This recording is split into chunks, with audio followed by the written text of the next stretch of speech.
Live from LinkedIn, YouTube, Twitter, Twitch, and Facebook.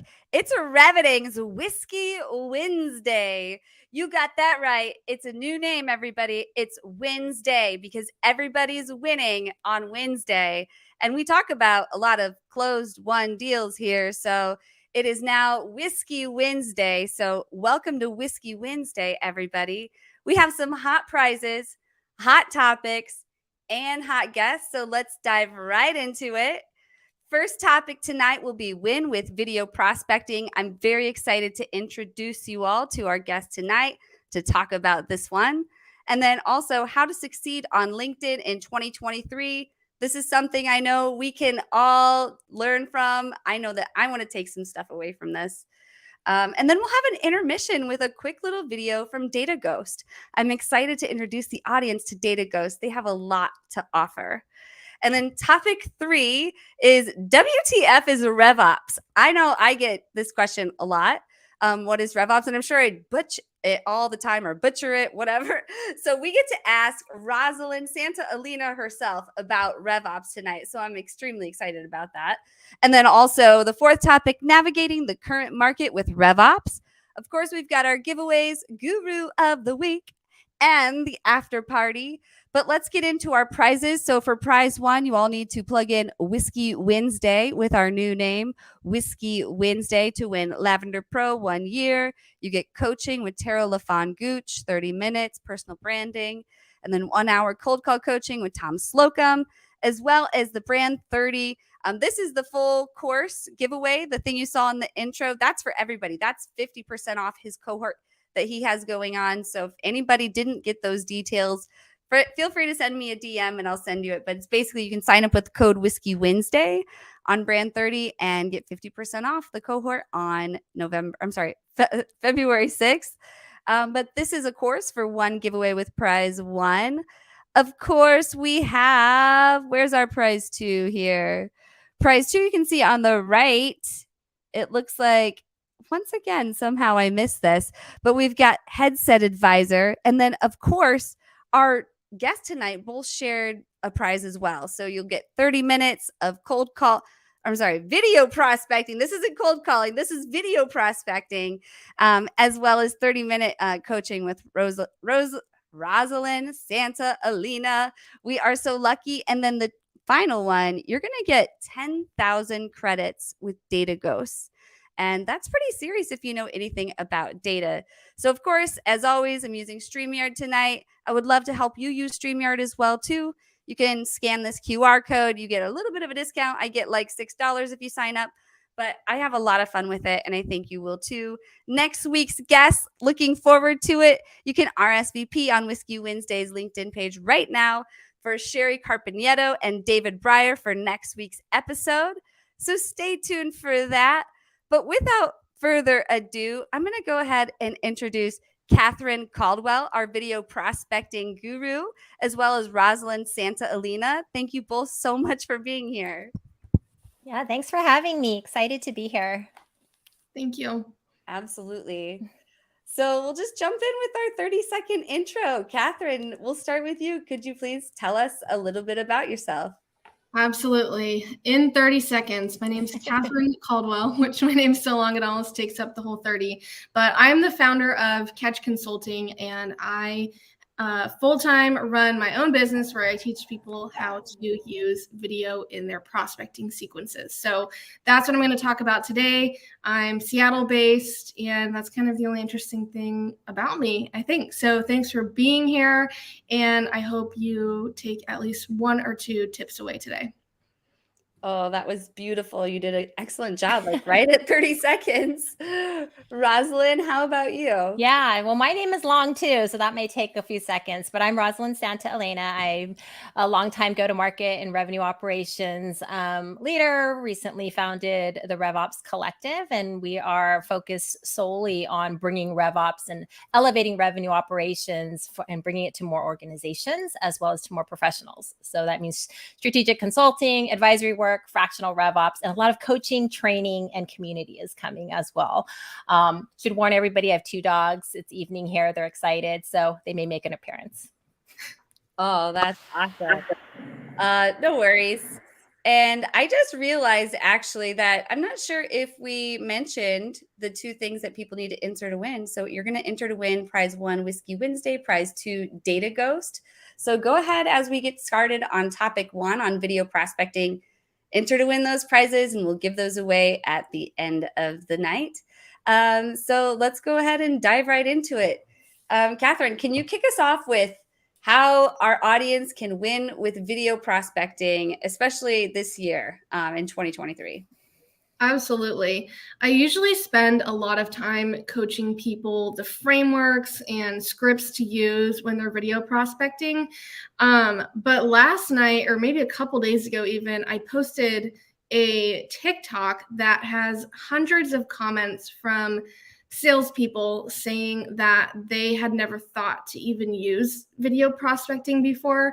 And so I almost want to focus more on that tonight of what it is and why it works, even more so than the framework and what to say, because I think right now people need that push to just do it. So if it doesn't comfort you that hundreds of salespeople commented on a TikTok that they'd never thought of video prospecting, I feel like that should be motivation in itself, that the landscape is still wide open to get in there and it's not too late and it still stands out. And how cool is it to get ahead of some kind of sales strategy before it's super saturated? So I did an event at Vidyard last week too, where I talked about how if you were even at the event or considering video prospecting, you're probably part of the 1% of salespeople who are willing to even give it a try.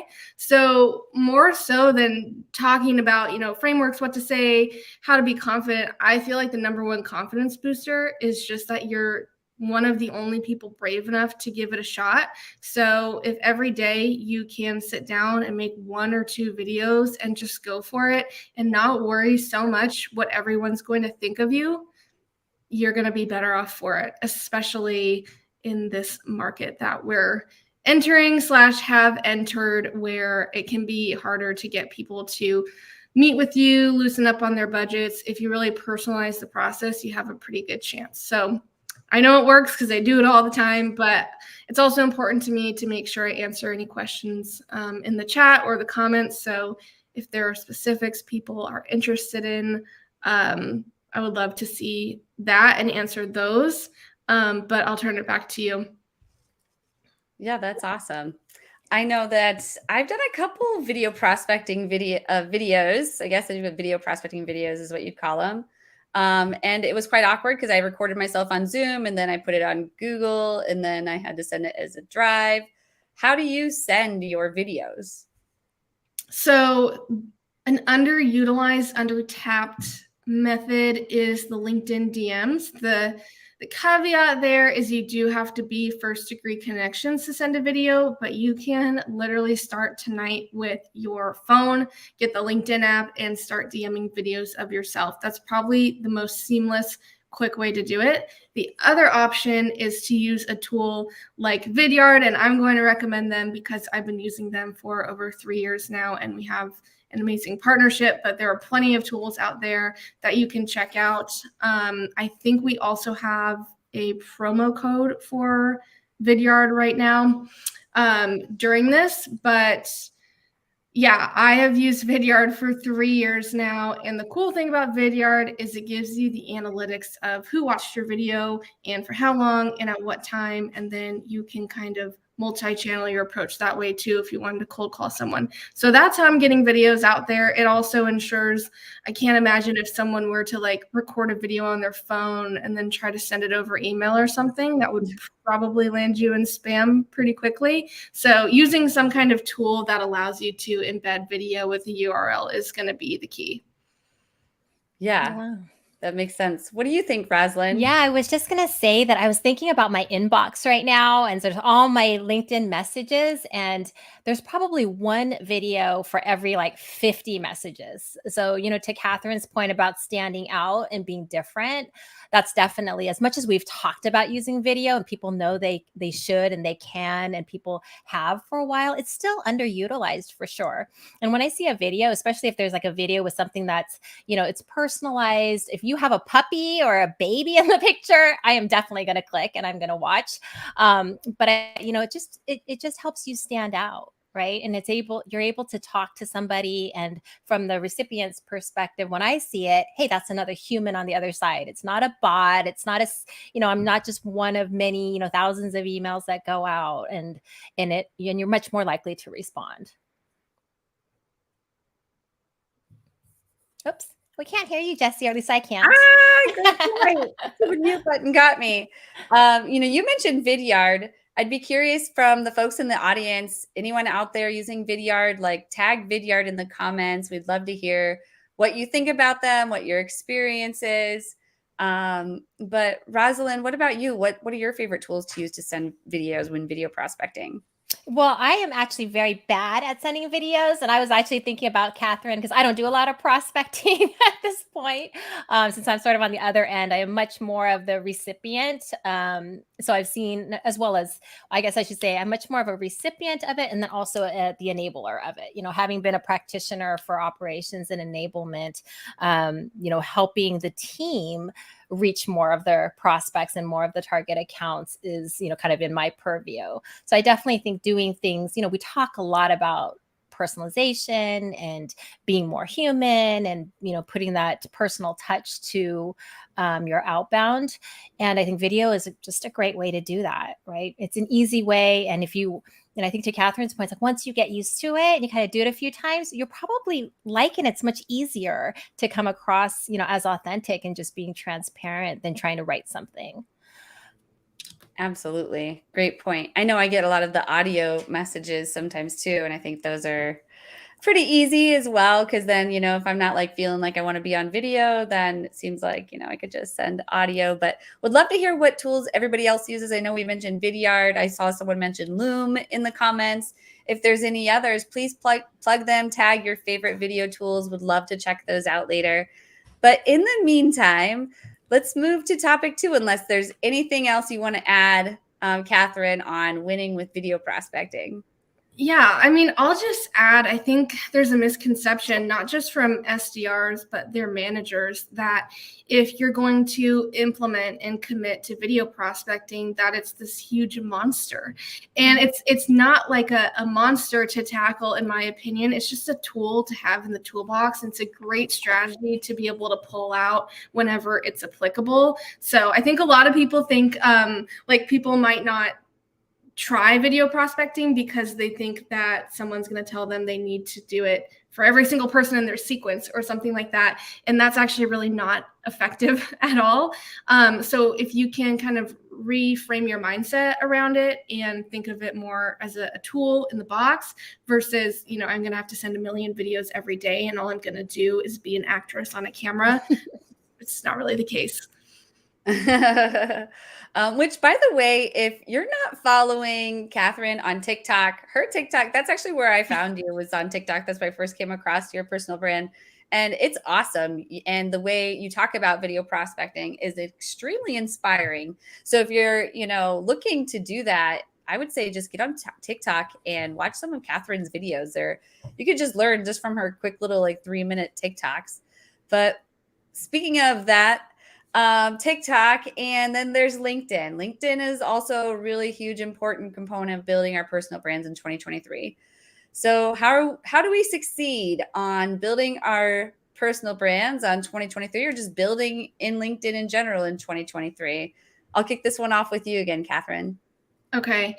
This one walks a really fine line for me because I think for the most part, consistency is really key with any kind of content creation, but at the same time, you have to keep the quality up. So I've always had a rule with myself that I would really like to post every single day, but I never force the hand. So if content ideas aren't coming to me on a certain day or certain week, I really don't force it because although I want to be consistent, what I really care about is putting out quality content. The main things you should be thinking about when you're posting content is how does this serve other people?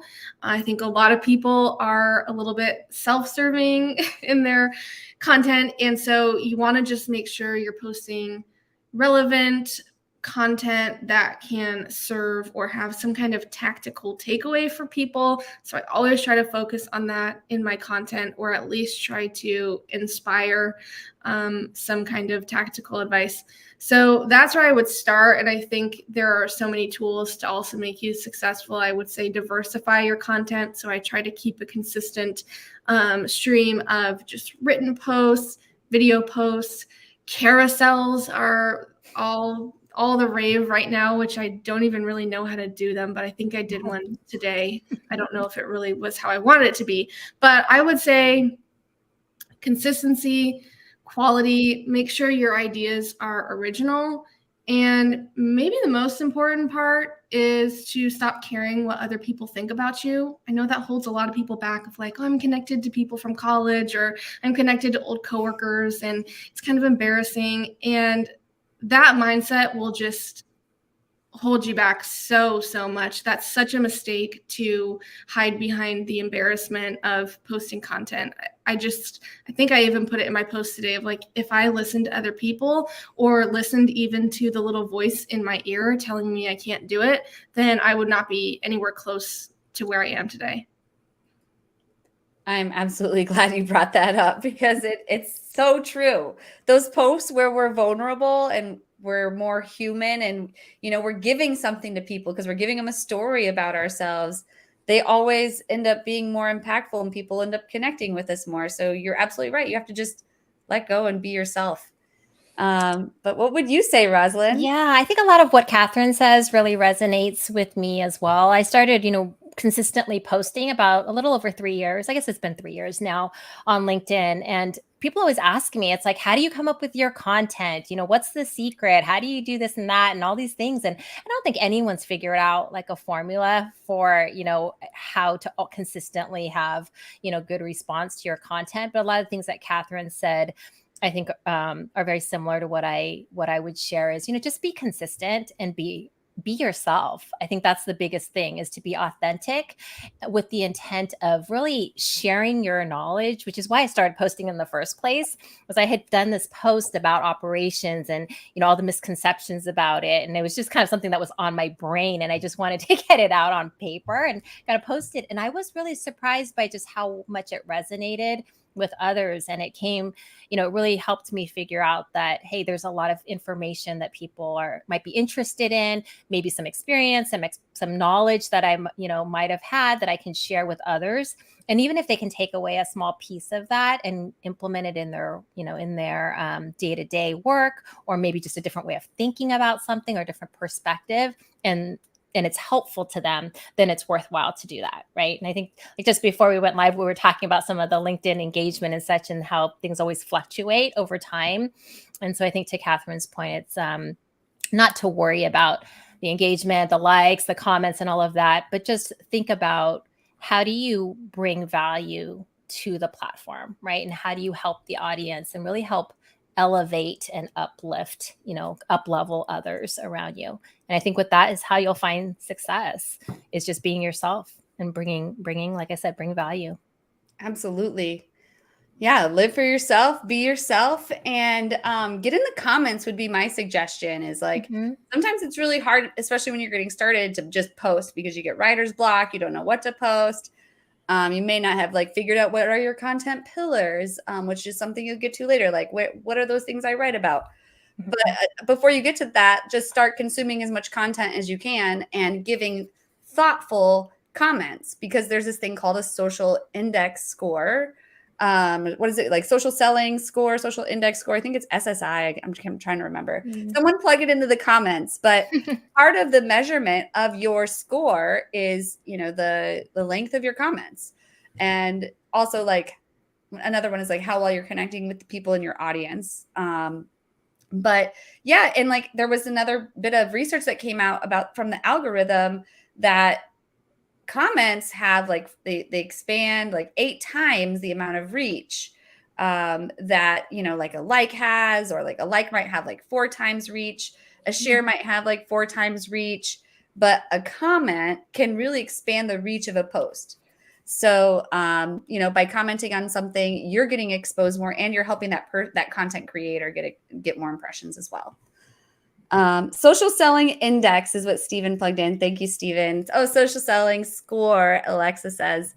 All right. So anyway, what else would you guys add? How else can our viewers, what might be something they haven't heard that you feel like you've done, that you saw an uptick in your LinkedIn analytics, be it connections or engagement or whatever your goal was? How did you do it?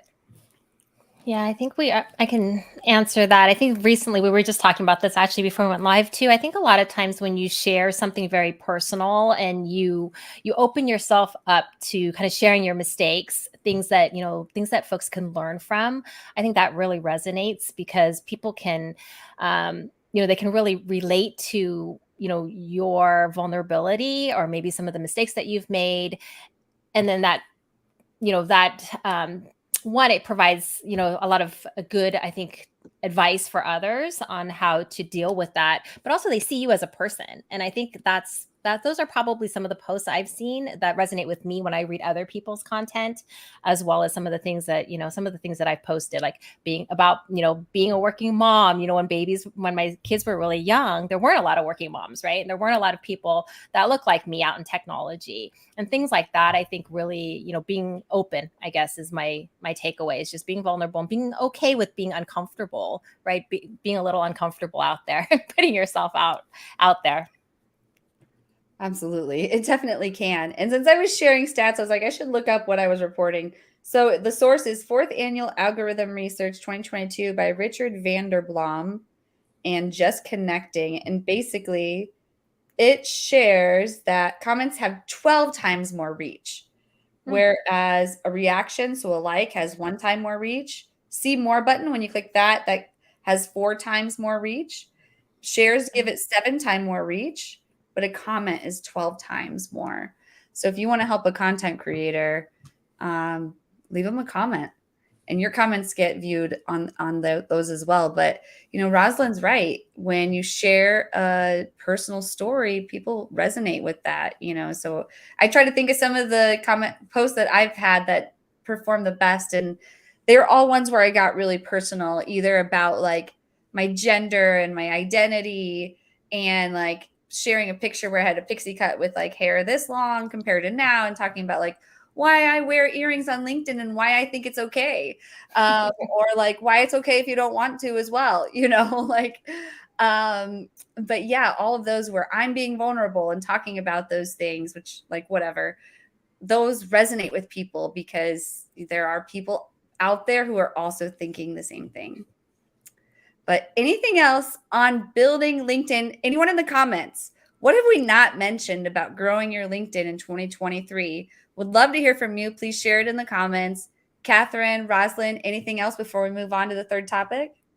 Yeah, I love Chris's comment, Chris Bogue. Yeah, I think chasing engagement or complaining about drops in engagement can be obnoxious. I think that's a very real comment. If you're posting just for engagement, maybe rethink. And it kind of leads me to my final point that can wrap this up, and hopefully I elaborate on it as eloquently as I am in my head. But I think it's really important to start building on the why you're posting. So yes, you're posting to build your personal brand and to grow your network, but what are your long-term goals with posting? Is it because you want to eventually start a company, or you want to have a super huge network for potential jobs?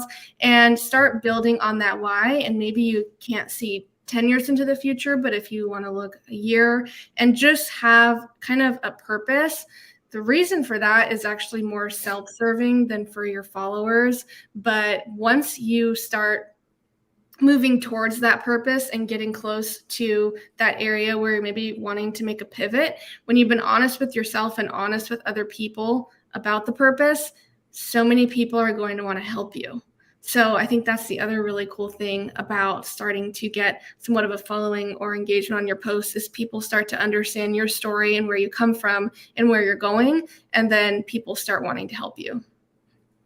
Yeah, I 100% I think agree with that. And I think the other thing I would just add is around some of the content, the things that I think really help your audience, tactical tips, right? The things that, lessons learned, things that, hey, go do these 5 things if you want to do X, right? And some advice. I think those really resonate as well because it's learnings, right? You're sharing your learnings with others so that they can go kind of skip a few steps, hopefully, right? And not have to make the same mistakes that you made. Absolutely. Great point. Oh man, we could talk about LinkedIn all night. I personally, I'm kind of obsessed with LinkedIn, but I'm kind of wondering, Rosalyn, WTF is RevOps? Can you kick us off there? Yeah, I think if you ask somebody, a couple of years ago, I think there was, probably early 2020, there were probably a lot more of what is this? What is revenue operations? And I think we saw, the evolution of RevOps and sort of the terminology, and then also the rise of revenue operations, I think in 2020 and 2021, and everybody was talking about it, right? In 2021, everyone's talking about it, but a lot of people still didn't really know what it was. You saw different definitions of it. And I think that, now and throughout 2022 and now, I think more people have a pretty solid understanding of at least what it is, at least in tech, right? So in B2B SaaS technology, I think we talk a lot about RevOps, and outside in other industries, I think it's still evolving. But to me, revenue operations is really the infrastructure to support your end-to-end revenue process. So we're talking about, top of funnel marketing through a prospect, through a customer, through the sales cycle, through a customer, and then post-sales, and then SaaS, obviously the recurring revenue model. So it includes implementation and services and everything that touches the customer. So think about, people, process, technology, data, insights, and then enablement across the entire buyer and customer lifecycle. And that's how I think about, RevOps. It's the really that infrastructure to support your revenue engine. Well, that's really informative. So like when you think of your RevOps tech stack, what do you consider your CRM? Yeah, I mean, and I think it's funny because when you talk about RevOps, I think folks naturally gravitate to either data and insights, or they Yeah. gravitate towards tech stack, right? Because those are probably the biggest pain points, right, for organizations when they have a problem with their data, they have a problem with their, their visibility across, what's happening in their business, or they have, 25 tools that they need to manage, then they think, oh, I need revenue operations, right? Which is true. That is definitely a huge area that revenue operations supports, but it's also about strategy, right? It's also about aligning your go-to-market strategy, aligning those goals, making sure that you have the right metrics in place to measure, as well as that execution and tactical and technical side of the house. So, starting with your strategy all the way through to execution across, your customers is important. And when I think about technology, because of the explosion of SaaS, right, and this recurring revenue model, as well as the explosion of all these tools, right? I mean, literally, there is like a tool for every single part of the funnel, right? And multiple tools to go do that. And so with that explosion, as well as the volatility in the market, I think with all of these different reasons, revenue operations has become really a critical part of the ecosystem. And I think it always has been, but it's being talked about more and it's coming to the forefront. So less of a back office support function and more of that true business partner and thought leader supporting the business, but also guiding the business, right? We talk a lot about, having good revenue operations helps you see around the corners, right? Avoid blind spots. And as a colleague of mine who's a Canadian hockey fan had said that, it's not about just skating to the puck, but it's about skating to where the puck is going. And that's the power, I think, of having revenue operations.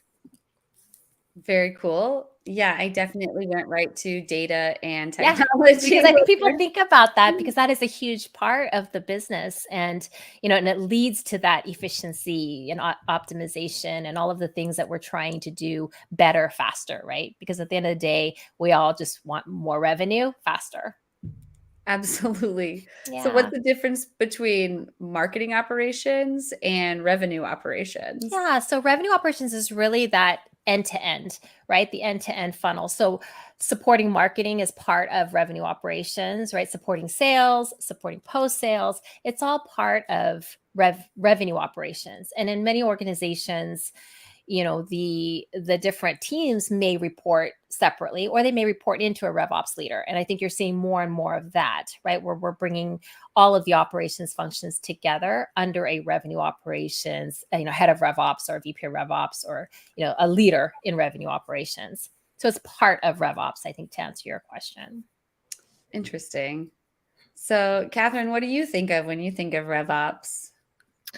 Okay, well, I have a really interesting full circle story because over 2 years ago, when I was in the SDR role, I was at a consulting firm and we were talking about launching a new part of our service suite that had to do with RevOps, and I had no idea really what it meant. But as an SDR, I was instructed to try to do some market validation interviews. And so my job was to get people into the interviews and then my boss would actually do them. And so when I saw I was on Whiskey Wednesday with Rosalyn, I was like, I know her. And I went into my DMs and I had asked you to do one of the interviews. And I think you said sure. And we kind of went on talking in the DMs. And I literally asked you, can you explain what RevOps is? What does your day-to-day look like? So I thought that us being on this Whiskey Wednesday together was so full circle. And I still can't answer the question. I don't think I need to because I didn't do a good job, obviously. No, I don't think I need to because you've already explained it so well. I'm just going to leave it at that so I don't make a fool of myself.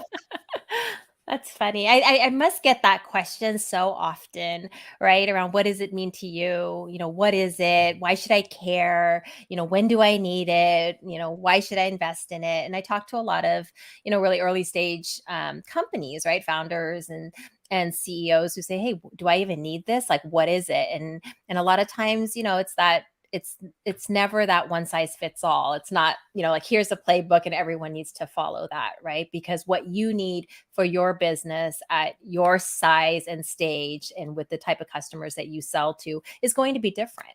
Right? It's going to be different from company to company. There's some foundational things that are always going to be in play and will always hold true, but it's the nuances of how you apply operations to your particular business. That's the art and science part of it that keeps operations fun.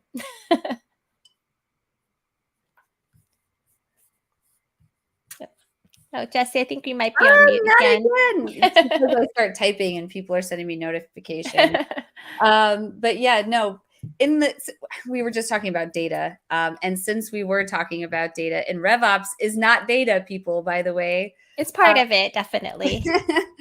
That's good. Yes, it is part of it, and it should be. But since we brought it up, I'm going to be right back right after these messages for a quick intermission. Hey everybody, my name is DJ Kim. I am the founder of DataGhost, and for the last 2 years, I was the co-founder of RevGenius, helping to build up the community up to 30,000 members, doing everything from product, marketing, operations, and learning the ins and outs by meeting and talking with the most incredible sales, marketing, and RevOps leaders in the space. And the biggest gap that I noticed was the gap in data accessibility. If you are a prospector and unless you're highly technical or your company or yourself can pay for the data or the enrichment of the data, it's actually really hard to come by good, accurate data.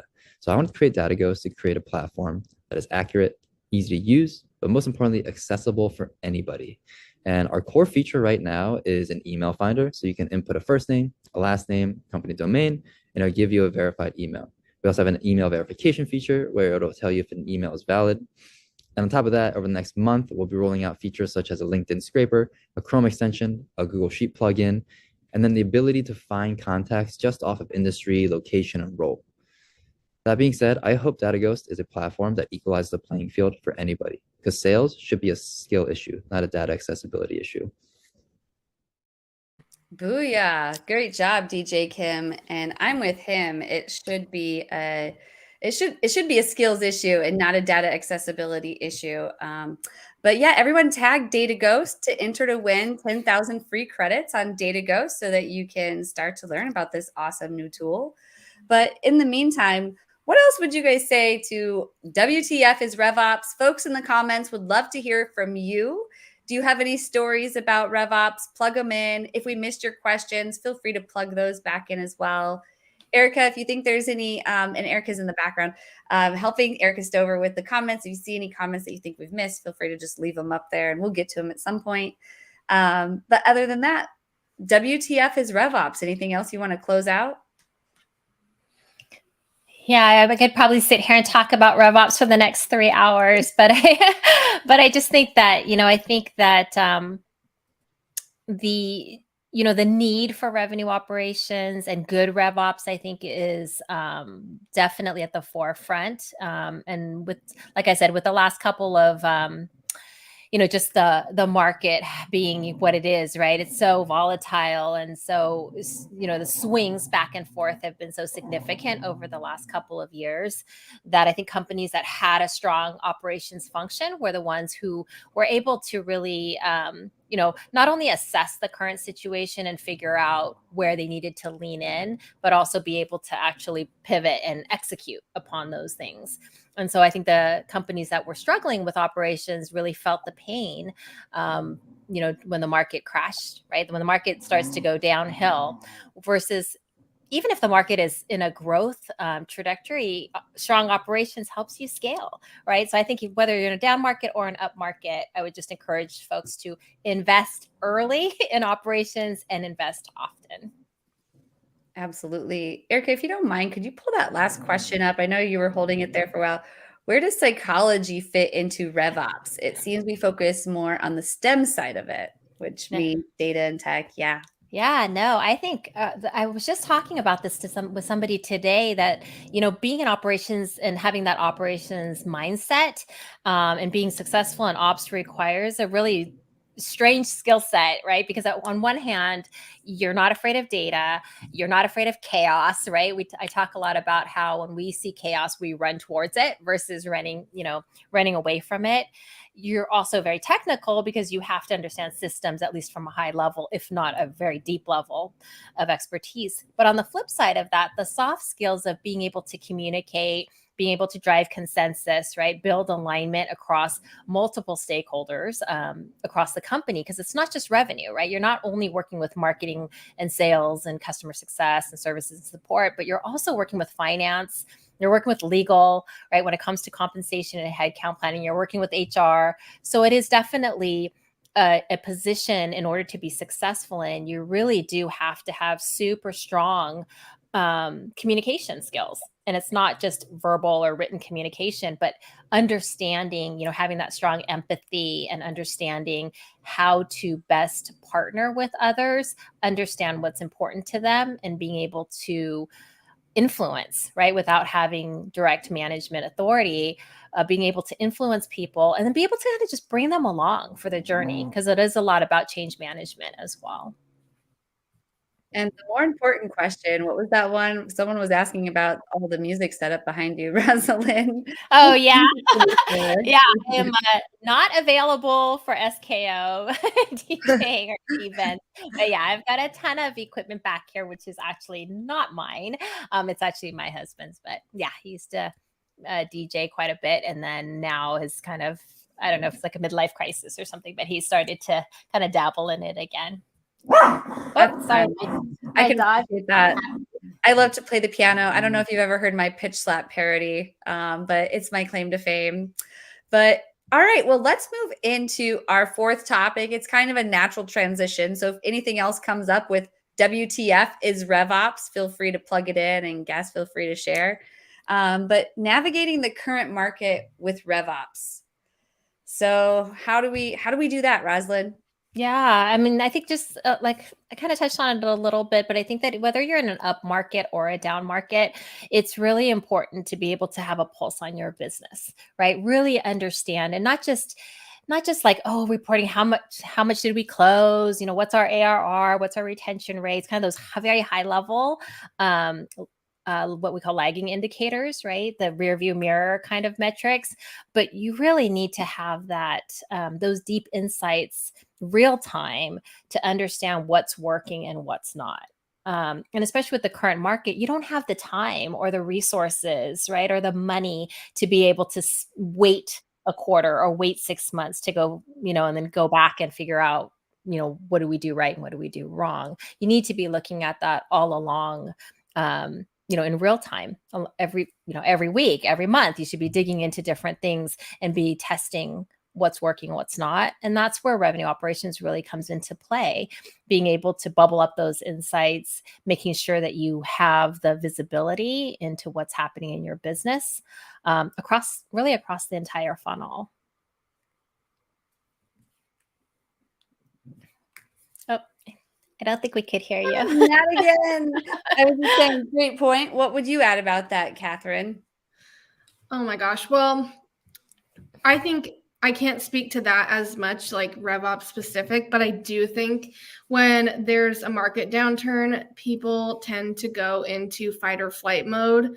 And then the third F is freeze mode. So some people may have heard me talk about that at the Vidyard event last week, but I think a lot of people right now are freezing and sitting on their hands, and business owners, CEOs, entrepreneurs are backing off of their ventures and feeling like they need to pause and revert and find something more stable. And then same with salespeople, and their leaders are probably telling them, historically we can do X on the phones and X with email. Let's keep it straight and simple. Let's make the most of what we have. And I feel like it should be the complete opposite. I've listened to a lot of podcasts on this as well, that the most successful people are the ones who don't sit on their hands and freeze during any kind of market downturn. So I would definitely recommend, and similar to what Rosalyn's saying, is now would not be the time to freeze up and move away from, RevOps. But also, if you're a salesperson, and that's who I speak to the most, is you should be trying new things and standing out from the crowd to, first of all, reserve and secure your spot, but also to stand out from the other people on your team. I just think it's more important than ever to not just do everything your manager wants you to do, but go above and beyond and try new things. So whether that's video prospecting or gifting or maybe using video further down in your funnel, it's time to get creative and definitely unfreeze yourself right now. That's an interesting way to think about it. Go ahead, Yeah, Rosalyn. I love that. And also think that, we talk a lot about doing more with less, right, in this market. And somebody has said this phrase to me, which hopefully will catch on, is doing better, right, with less instead of doing more with less. And as part of that is really looking for efficiencies, right? There's places all along the funnel, small incremental things that you can do to even improve 1%, 2%, right? Maybe you're improving your top of funnel conversion by 2%. You're, you're booking more meetings by 1.5%. But all of these little percentages across the funnel add up, right? Because I think a lot of times companies will try to go and focus on, okay, well, we need more revenue. So they go and only measure, how much did they do this quarter versus how much did they do last quarter? Or maybe they're just looking at their, 3x, 4x of pipeline coverage, right? Some of those really high level metrics, but being able to really dive deeper into incremental improvements at every stage of the customer journey is going to yield much better results, right, at the end. And this is the time to do it, right? To Katherine's point, it's not the time to be sitting back and going, oh my gosh, the world is falling, right? The sky is falling. It is the time to lean in and do something different, be creative, really test the waters in a really innovative way. And the way to do that is to understand your business, understand your customers, and really dive deep into the market. Oh, Oh, goodness. Uh-oh. Who's joined Hi, us? Karen. Karen, is that you? Hello. Karen? Yeah, is this the management team for LinkedIn? No, it's not the management team, but it's Whiskey Wednesday. How's it going, Karen? Why the hell do I keep getting this damn show? I've been trying to talk to a manager for the last, I don't know, it's been at least 6 months. I keep walking into this stupid show. Yeah, I don't know, something like that, but I'm always happy to see you, and it always seems relevant because I know that you All get a right, lot of Jesse, phone calls. let's cut to the chase. I'll tell you why I'm angry, okay? Please. I have been getting calls on my mobile phone number. The SAS kids won't stop calling, and they keep getting my phone number. I'm on the do not call list, okay? It's not fair to me. I'm kicking soccer balls around with little Johnny, and it's just, I can't take it anymore. And you all seem like very nice ladies, but how would you like it if you were on the soccer field with, I get out a little early. Full day for me is probably 3:45. I'm in HR, we don't work as hard sometimes. But we are good right now, and we have to lay off these SAS kids. We got to get them out of these companies.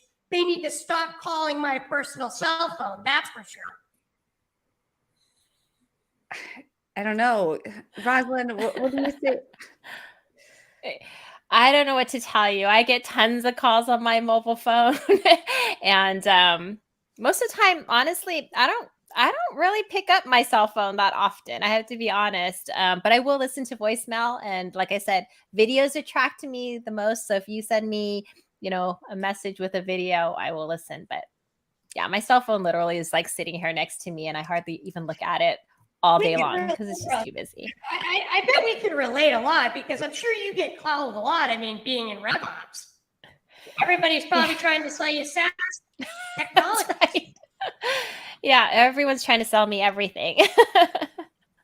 I'll tell you who it is. It's Bentley, Ferrari driving data providers with all this data, and they're selling it, right? It's the PRLs, the seamlesses, it's all these cats. They're all selling this data, and they're making millions Ferrariing around while I'm getting my phone blown up by the entire SaaS Kids community. I mean, somebody said And they're I going just wanted to showing talk up to a at the office. manager. I figured they'd be on LinkedIn. And LinkedIn's the best place to get to the managers if you're angry. That's what the platform's for. That's the best use case for the platform, to get to somebody's manager if you're mad. yeah, maybe. Is Anyways. that's you see kids doing it in the HR department, Karen? Well, we've had a tough couple of months. I mean, we've had some layoffs, some of the ones that I wanted, thankfully. But, I mean, it's rough out there, and I just want them to stop calling me on my personal cell phone. And I'll call their bosses. I'm on the do not call list. They're supposed to take me off the list. Yeah. I don't know. Sorry, Karen. I wish there was I don't more want to we make could it do for awkward you. here. You all seem like I don't think any of you are calling my number. What And if you Catherine were, sent I you a would be that video? bad. If Catherine sent you a video, would that be okay? Or how do you feel about video calls? That would be fine, because I could listen to it on my own time. It's when they interrupt you, they spoof you. They spoof call you. They send you these random numbers, and it's like, it could be little Johnny's school department. It could, he's having a little bit of trouble in math. I'm a little embarrassed by it. We are, all of us are. I got high hopes for Johnny, but he's not a math kid. But these SaaS kids, I'll tell you what, they keep calling me on my personal cell phone, and I'm getting angry. And I'm trying to find a manager who will listen to me at the LinkedIn department, because I feel like they all are on LinkedIn. Karen, I'm trying to get their managers to listen to me too, and hire me to teach them video prospecting. We need more videos because they can watch it on their own time. I think it's the solve for you. I think the SaaS kids need to start video prospecting you so you can play with Johnny and watch the videos, at night when you're winding down and maybe in a better mood and had a glass of whiskey. Yeah, I mean, that's what happens. Sometimes me and Nelson will sit down. You've probably seen Nelson around town. He writes that book, which one I'm talking about. The one that really hates the SaaS kids. Nelson. We got to get him back on Whiskey Wednesday. Well, I don't know. I remember that night. It was an aggressive night with Chris Bogue and the rest of the kids. But anyways, I gotta get going. I gotta try to find the real number for LinkedIn and the management team here. I'm sure there's somebody who can help me. I'm frustrated, and sometimes calling into your show, Jesse. Well, Karen, I hope you never find it, because I love when you call into the show. We miss you when you're gone. It's so quiet without you. Well, thank you. Okay. Well, I'm trying out here. Well, have a good one. I'm going to go get back to Johnny. Johnny and I are in the middle of a game of Yahtzee. So we'll let you guys go, and have a great evening. Karen. Thank you. Have a great Wednesday. Bye. Great meeting both of you nice young ladies. Bye-bye. Bye, Karen. Bye, Karen. Our resident Karen. If you haven't yet plugged in Whiskey Wednesday, and also if you have, you may want to plug it in again, because I'm looking and I'm like, I feel like this isn't registering everybody's, but maybe it did. Maybe not that many of you put it in. So just be sure to go ahead and tag again for safe measures at Whiskey Wednesday and at Data Ghost to enter to win our awesome prizes that we have. I'm going to go ahead and show them here. I don't want to cover anybody up, so we'll go like this. So prize one, again, we've got Brand 30, Tom Slocum. We've got Tara LaFon Gooch, and then 1 year Lavender Pro, a headset for prize 2, as well as 30 minutes with both of our guests here tonight, as well as 10,000 free credits on Data Ghost. So you definitely want to make sure that you are entering to win Whiskey Wednesday. Tag Whiskey Wednesday in the comments. Tag it twice if you don't mind, and tag Data Ghost twice just to be sure. And that's good because I'm seeing it go up. So I guess it is registering. Maybe not as many people are registering tonight. But on that topic, so we were talking about navigating the market with RevOps. How else can we navigate the market? to leave Whiskey Wednesday viewers this week with some inspiration as we close out this month. Next week will be February 1st on Wednesday. So we'll be at the beginning of the month. So what inspiration can we give them end of month as they're pushing to try to close the rest of their deals in January? What changes can they make to navigate this harsh market and close more deals?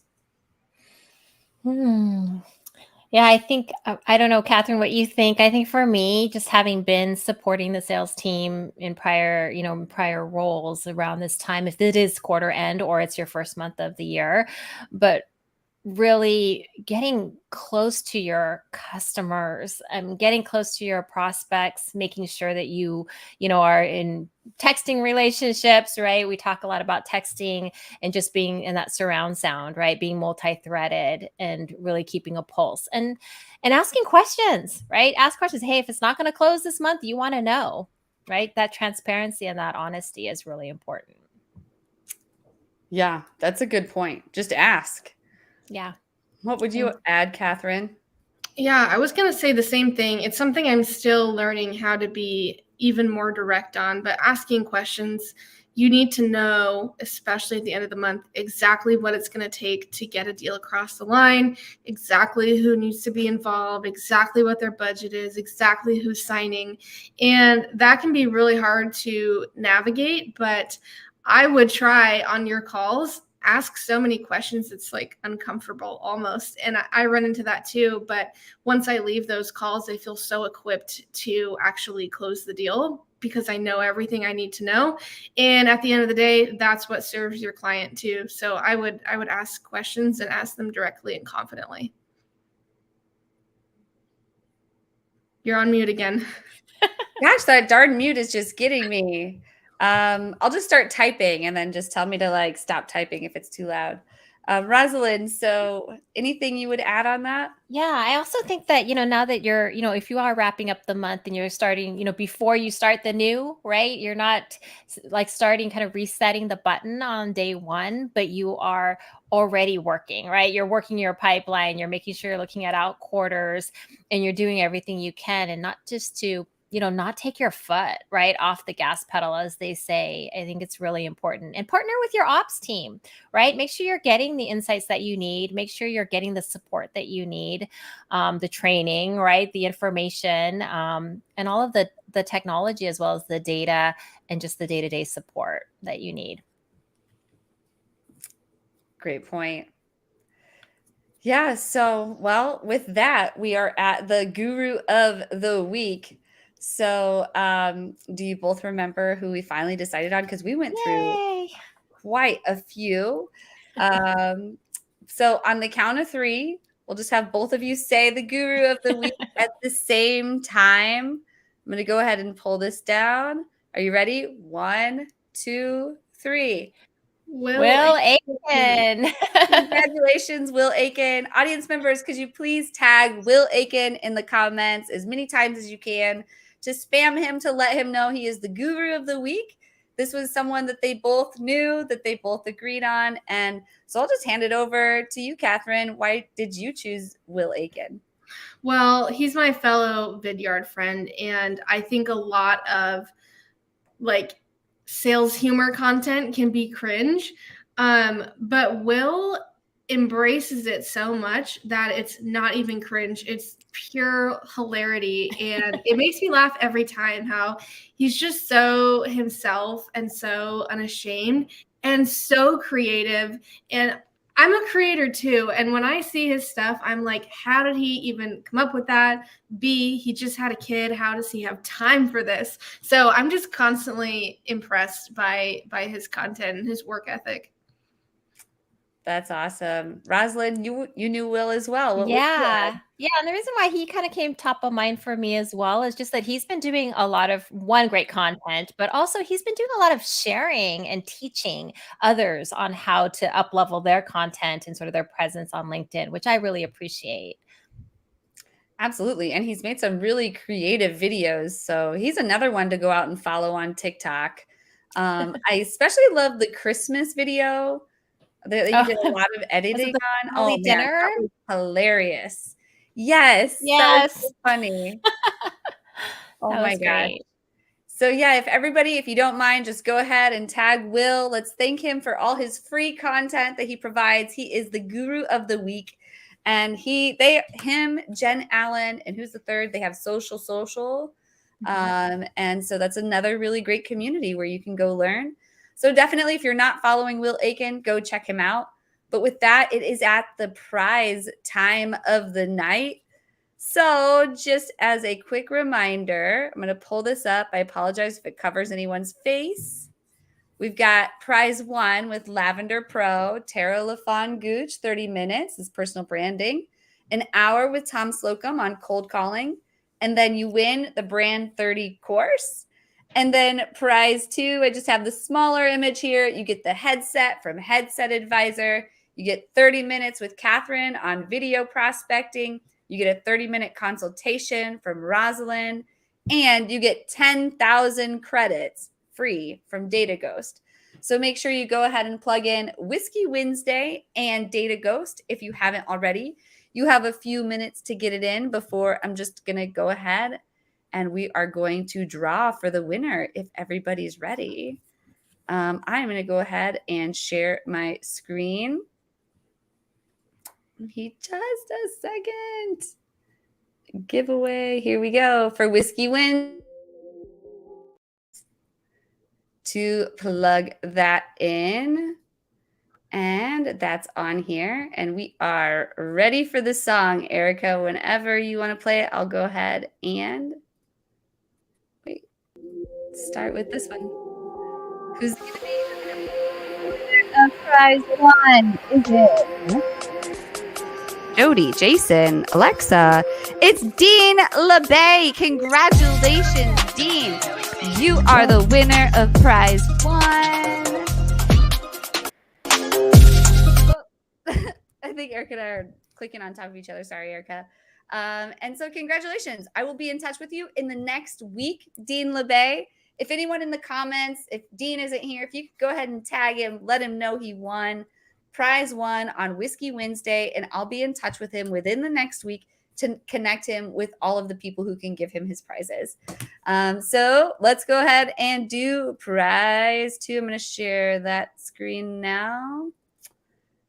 Maybe, if it'll let me. Stop screen share. This is always the awkward part. All right, let me share this one. That's the win.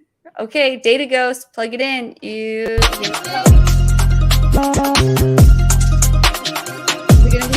Dean, Alexa, Andrew, Mark, Cody, Jesse, Stephanie, Jason, Kate. Dean LeBay? Oh my gosh, this is a Whiskey Wednesday first. That has literally never happened. We've never had the same winner win twice in the same night, but it just happened this week. So congratulations, Dean. Luck was definitely on your side. So I will be connecting him with all the prize winners in the next week. Congratulations to him. We would love everybody to meet us at the Google Hangout for our after party.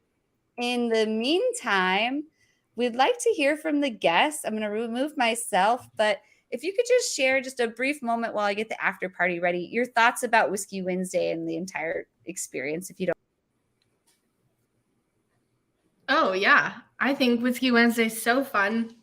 It's so out of the box from normal webinars and LinkedIn Lives. And I feel like people can come and go. I mean, the prizes obviously are cool, but yeah, I think we also have a lot of opportunity to expand and create a bigger audience here. I think a lot of the same people come, which is so cool to have that community, but also to hopefully build on it and get more people hanging out and networking at night. Yeah, I agree. I feel like the nighttime, just the atmosphere, the ambiance is sort of very different, right? Everyone's kind of very relaxed, and it's like, get your drink and really have a great conversation and have some fun. But I think the more folks that will join and the more guests we have, I think it'll be really interesting. And it's just a fun place to be. Well, I appreciate you sharing. I did just share the link in the comments for the after party. I'll put it in the private chat here for the guests. Of course, we would love to have everybody join us. It's just a Google Hangout. and we'll all head over here in just a moment. I plugged it in on Facebook, Twitch, and YouTube in the comments as well. So without further ado, I got to thank both of you. Thank you so much for coming on. I've been looking forward to this episode for a while. I look up to both of you. And I know the audience does too. So thank you so much for spending your time with Whiskey Wednesday. And I hope you can make it to the after party. Thank you. This was Thank super you. fun. Awesome. Well, you can grab the link in the comment or in the private chat. And for everybody else, hope to see you over at the after party. And otherwise, I'll see you next month. Have a great end of month.